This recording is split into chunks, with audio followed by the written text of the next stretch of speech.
Hello everyone and welcome back to Let's Talk Kashrus, presented by the Kashrus Awareness Project in conjunction with Torah Anytime.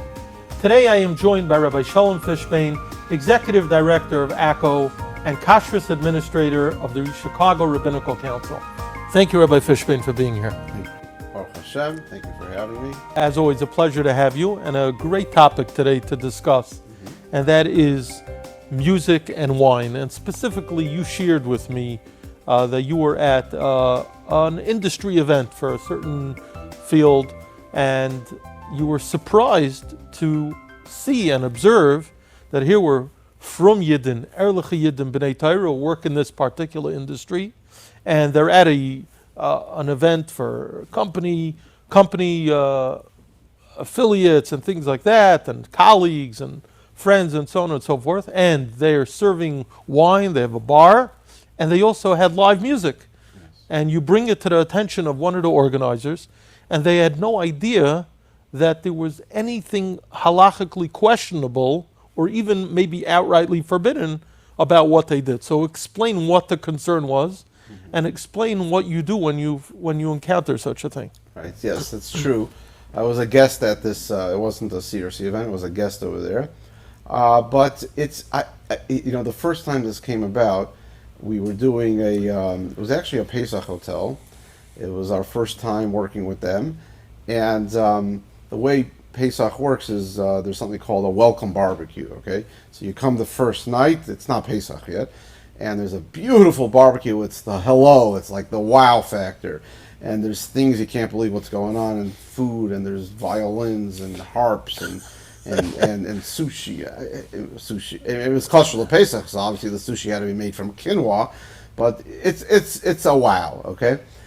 And I walked in, then I was giving the hechsher, and there they were playing, and there was major bar, and I went over to the caterer. I said, whoa, there's wine here?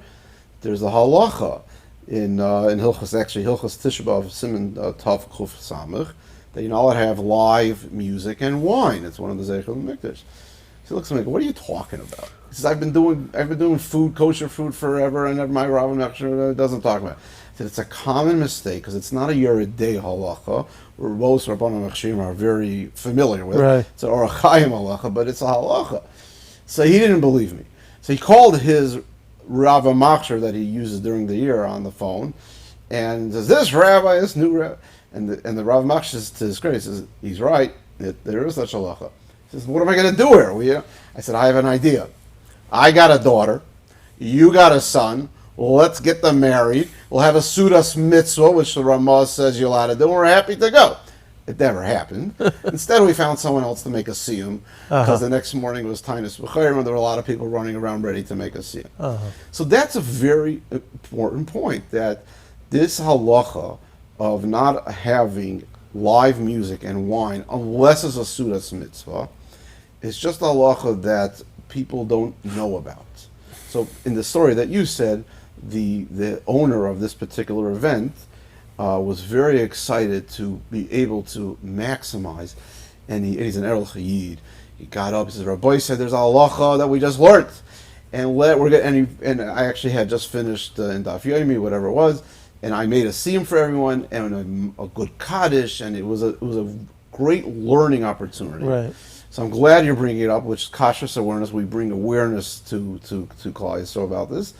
And this is for sure. So, going forward, all these big events that have in it wine, bars and whatnot, and you have live music, it's very mefurish, Tafuk Tzadik and Hilchos Tisha B'Av, that it's not allowed. Now, there are variations. When after that happened, I called around a little bit more to different poskim to understand what different agencies, what do you do in restaurants? So like we at the CRC in Chicago, if you have live music, there's no wine being served. We take it off the menu, and vice versa. That's what we do in our restaurant. I mean, it's probably not so common that you have a restaurant with live music. It's probably, if they have music, it's background recorded music, which, so that's a great point. Is that considered? Is recorded music considered music? Is that considered live?